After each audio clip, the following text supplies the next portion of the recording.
कुछ लोग अनजाने में ऐसे रिश्ते बना लेते हैं और जब उन रिश्तों की हकीकत के बारे में उन्हें पता चलता है तो उनके पैरों तले ज़मीन खिसक जाती है कि तुमने तो इतने प्यार के साथ इन रिश्तों को बनाया था, लेकिन तुम्हारे साथ ये क्या हो गया। दोस्तों, आज की घटना जो मैं आपको बताने जा रहा हूँ, इसमें एक शातिर लड़का इतनी लड़कियों को इतनी अच्छी अच्छी प्रोफाइल बनाकर फंसाता है और जिन जिन लड़कियों के बारे में खुलासा होता है, 2-3 लड़कियों के बारे में खुलासा होता है और उन 2-3 के साथ में वो इसी तरह का काम करता है, उनसे बहुत सारे पैसे ऐंठ लेता है। दोस्तों, अगर आप भी पूरा मामला सुनोगे तो आपको भी ऐसा महसूस होगा कि कहीं ऐसा हमारे साथ ना हो जाए। तो दोस्तों, पूरा मामला जानने के लिए वीडियो को लास्ट तक जरूर देखिए। दोस्तों, आगे बढ़ने से पहले हमारी वही रिक्वेस्ट कि अगर आप लोग हमारे चैनल के साथ नए हैं तो हमारे चैनल को फॉलो कर लीजिए, हमारे वीडियो को लाइक कीजिए। आइए दोस्तों, जानते हैं पूरा मामला क्या था। जय हिंद, आप देख रहे हैं APH न्यूज़ राहुल रावत के साथ। तो दोस्तों, आज की जो आपको हकीकत की घटना आपको बताने जा रहा हूं, ये हकीकत की घटना उत्तर प्रदेश के लखनऊ में पढ़ाने वाली एक प्रोफेसर की है जो एक कॉलेज में पढ़ाया करती है। दोस्तों, उसको शादी के लिए एक अच्छा वर चाहिए था, अच्छे वर के लिए वो तलाश करने लगती है। शादी.com पर अपना रजिस्ट्रेशन कर देती है और वहाँ पर प्रोफाइलों को खंगालने लगती है। सामने एक प्रोफाइल उसे दिखाई देती है जिसमें नाम लिखा होता है संदीप, जिसमें बहुत ही हैंडसम लड़का होता है और जो अपने आप को कनाडा में स्थित बताता है कि मेरा कनाडा में बहुत अच्छा बिजनेस है, मेरे बहुत सारे कारोबार कनाडा में है, मैं इंडिया में कभी कभार आता हूं। दोस्तों, धीरे धीरे करके इन दोनों की आपस में बातचीत होने लगती है। इन दोनों की पहले मैसेंजर पर बात होती है और उसके बाद व्हाट्सएप पर बात होने लगती है। धीरे धीरे एक दूसरे के पास वीडियो कॉल करने लगते हैं।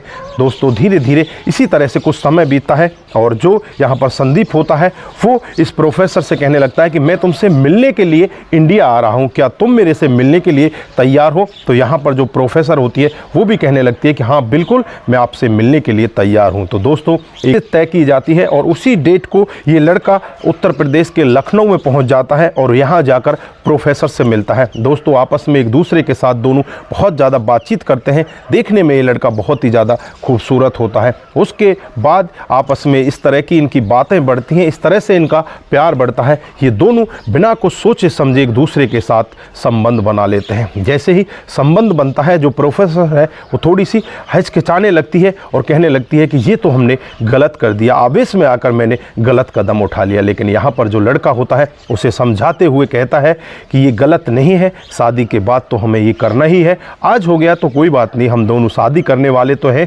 आपको टेंशन लेने की ज़रूरत नहीं है। उसके बाद जो प्रोफेसर है थोड़ा सा अपने आप को शांत देखती है। उसके बाद इस लड़के के पास फ़ोन आता है और फ़ोन में इससे यही कहा जाता है कि जो आपने सामान मंगाया था उसे रास्ते में पकड़ लिया है, कस्टम ने पकड़ लिया है और कस्टम के लिए आपको 1 लाख रुपए देने होंगे। ये लड़का अपने आप का नाम संदीप बताता है और संदीप उनसे कहने लगता है कि मेरे पैसों को छोड़ दीजिए, क्योंकि मैं पहले भी कई बार यहाँ आ चुका हूँ और मैं इसी तरह से पैसे लेकर आता हूँ, लेकिन पहले मेरे से कोई पैसे की डिमांड नहीं करता, जब मेरे पैसे निकल आते हैं उसके बाद मैं आपको पैसे दे दूँगा। लेकिन यहाँ पर जो सामने वाला फ़ोन पर बात कर रहा होता है इससे यही कहता है कि साहब आपको पता नहीं है, यहाँ के नियम बदल चुके हैं, अब आपको पहले पैसा देना होगा। इस तरह से जब ये बातचीत करता है तो यहाँ पर जो प्रोफेसर होती है इसे देखती है कि ये तो बहुत ही ज़्यादा दुखी हो गया है। फिर प्रोफेसर कहने लगती है कि तुम दुखी किस लिए हो रहे हो। फिर वो सारा मामला बताता है कि मैं यहाँ पर खर्च करने के लिए 50 लाख रुपए लेकर आया था, लेकिन कस्टम ने उनको पकड़ लिया है, उनको आगे नहीं आने दे रहे। वो कह रहे हैं कि पहले 1 लाख रुपए दो, लेकिन यहाँ पर वो कहता है कि मेरे पास पैसे नहीं है, मेरे सारे पैसे तो कस्टम के पास जमा हैं। तो यहाँ पर मैडम कहने लगती है कि तुम्हें टेंशन लेने की ज़रूरत नहीं है, हमारा तुम्हारा रिश्ता एक बन चुका है, तो 1 लाख रुपए मैं दे देती हूँ। दोस्तों, 1 लाख रुपए मैडम दे देती है और उसके बाद दोबारा दूसरे दिन फिर फ़ोन आता है, फिर 1 लाख रुपए की डिमांड होती है। मैडम यहाँ पर भी बिना कुछ सोचे समझे पैसे दे देती है। दोस्तों, इसी तरह से तीसरा दिन आ जाता है, तीसरे दिन फिर 1 लाख रुपए की डिमांड की जाती है। मैडम यहाँ पर भी 1 लाख रुपए दे देती है और जैसे ही चौथा दिन आता है, चौथे दिन फिर पैसों की डिमांड की जाती है, लेकिन यहाँ पर मैडम चौथे दिन मना कर देती है और कहती है कि तुम खुद वहाँ पर जाकर देखो कि ये माजरा क्या है, किस तरह से ये लोग तुमसे पैसा ऐंठना चाहते हैं। मैडम को यहाँ पर कुछ भी नहीं पता होता कि तुम्हारे साथ भी ये ठगी हो चुकी है। उसके बाद ये व्यक्ति संदीप अपने सामान को लेकर यहाँ से चल देता है और यहाँ से जाने के थोड़ी देर बाद ही इसका फ़ोन स्विच ऑफ हो जाता है और उसके बाद कभी भी वो फ़ोन खुलता ही नहीं। दोस्तों, यहाँ पर ये प्रोफेसर मैडम बहुत ज़्यादा परेशान होती है, इधर उधर अपनी सहेलियों से बातचीत करती है तो सहेलियाँ उससे कहती हैं कि तुम्हारे साथ में ठगी हो चुकी है, तुम्हारे साथ में बहुत गलत हो चुका है। मैडम अपने आप को कोसती रहती है, पछताती रहती है और अपने आप ही सोचती रहती है कि मैंने ऐसा कदम क्यों उठाया था। दोस्तों, उसके बाद जो इस लड़के का अगला शिकार होता है वो एक बैंक की मैनेजर होती है। बैंक की मैनेजर को भी अपना इसी तरह से शिकार बनाता है, वो भी इसी साइट पर इससे फंस जाती है। यहाँ पर इसका नाम संदीप नहीं होता, यहाँ पर इसका नाम गुरप्रीत होता है। इस तरह से ये नाम बदल बदल कर लोगों को फंसाया करता है। दोस्तों, बैंक की मैनेजर भी इसी तरह से इसके चंगुल में फंस जाती है और ये गुरप्रीत एयरपोर्ट पर आने के बाद उस बैंक की मैनेजर से फ़ोन करता है और उससे कहता है कि मैं यहाँ पर पहुँच चुका हूँ, लेकिन मैं यहाँ पर टैक्सी में नहीं आना चाहता, मैं अपनी गाड़ी में आना चाहता हूँ, आपको थोड़ा इंतज़ार करना पड़ेगा, मैं अपने कस्टम से पैसे छुड़ा लेता हूँ, उसके बाद मेरे पैसे निकल आएंगे, फिर मैं अपनी गाड़ी खरीदता हूँ और फिर अपनी गाड़ी को लेकर आपके पास आता हूँ। मैडम को लग रहा था कि यार इंतज़ार क्यों किया जाए। मैडम उससे पूछती है कि तुम्हें कितने पैसे चाहिए। वो मैडम से इसी तरह से 1.5 लाख रुपए की डिमांड करता है। 1.5 लाख रुपए मैडम उसके खाते में भेज देती है। अगले दिन फिर इसी तरह से कहता है कि कस्टम ज़्यादा फंस चुका है, अब वो और 1.5 लाख रुपए की डिमांड कर रहे हैं, तो मैडम फिर 1.5 लाख रुपए उसको भेज देती है। दोस्तों, इसी तरह से 3 दिन के अंदर 4.5 लाख रुपए मैडम से भी ठग लिए जाते हैं और उसके बाद इसका मोबाइल स्विच ऑफ हो जाता है।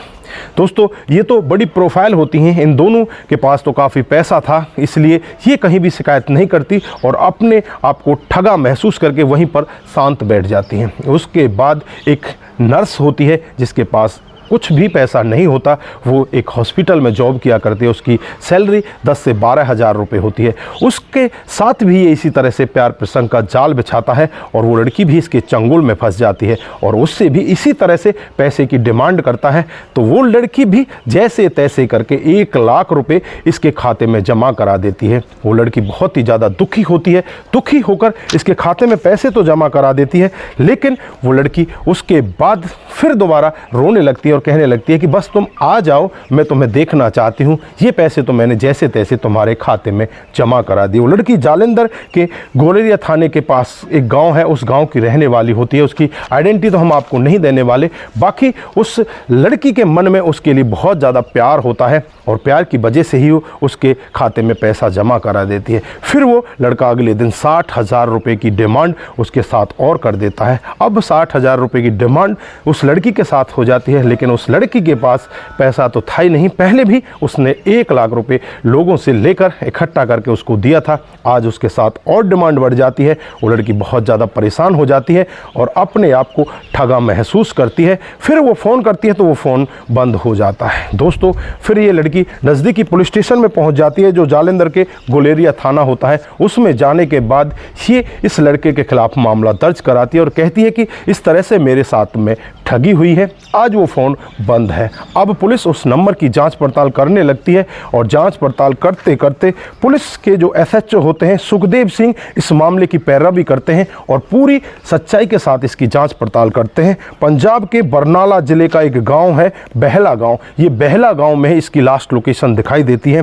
दोस्तों, पुलिस यहाँ पर सिविल भेष में 5-6 लोग पहुँच जाते हैं और वहाँ पर जाकर देखते हैं कि एक लड़का जो कि भैंसों को नहला रहा है। अब उसका फ़ोटो इनके पास तो होता है, लेकिन फ़ोटो को देखते ही एकदम से पहचान जाते हैं वो लड़का तो भैंसों को नहला रहा है, ये तो कनाडा का रहने वाला है, लेकिन यहाँ पर इस तरह से कैसे काम कर रहा है। जब उसके पास जाते हैं तो उसको बोलते हैं कि संदीप, क्या अब कनाडा में तुम्हारी प्रॉपर्टी नहीं रही जो यहाँ पर आकर तुम भैंसों को नहला रहे हो। यहाँ पर जो संदीप होता है एकदम से बरगलाने लगता है, भागने की कोशिश करता है, लेकिन तुरंत ही वो 5-6 लोग होते हैं उसे पकड़ लेते हैं और पकड़ने के बाद जब उसकी अच्छे से खातिरदारी की जाती है तब वो पूरा अपना मामला उगलकर उन पुलिस वालों के सामने रख देता है। वो बताता है कि साहब, मैं बहुत गरीब परिवार से हूँ, मेरी 2 बहनें भी हैं, मेरी शादी भी हो जाती है और शादी के बाद जो मेरी पत्नी है मेरी गरीबी को देखकर मुझे छोड़कर यहाँ से भाग जाती है। मेरा असलियत का नाम संदीप नहीं है, मेरा असलियत का नाम अमरपाल सिंह है। और आज जब डिटेल खंगाली जाती है तो 2-3 तो आईफोन उसके पास मिलते हैं, लैपटॉप उसके पास मिलते हैं, बहुत सारी सिमें उसके पास मिलती हैं, इस तरह से उसके पास डाटा मिलता है। जब उसे और गहराई से जांचा परखा जाता है तो एक ऐसा खुलासा सामने आता है जिसे सुनकर हर कोई व्यक्ति दंग हो जाता है।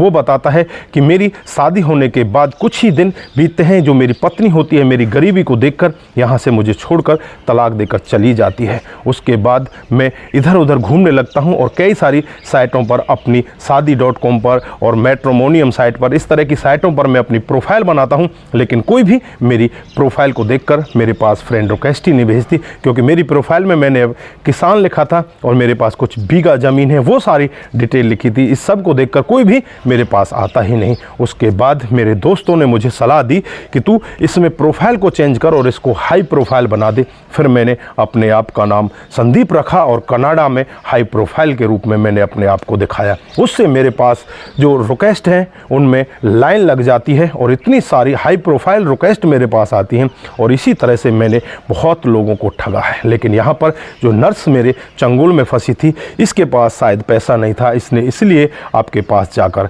रिपोर्ट कर दी। लेकिन इससे पहले मैं बहुत सारी लड़कियों को इसी तरह से बेवकूफ़ बना चुका हूँ, उनके साथ रातें भी बिता चुका हूँ और उनसे इस तरह से पैसे भी ऐंठ चुका हूँ।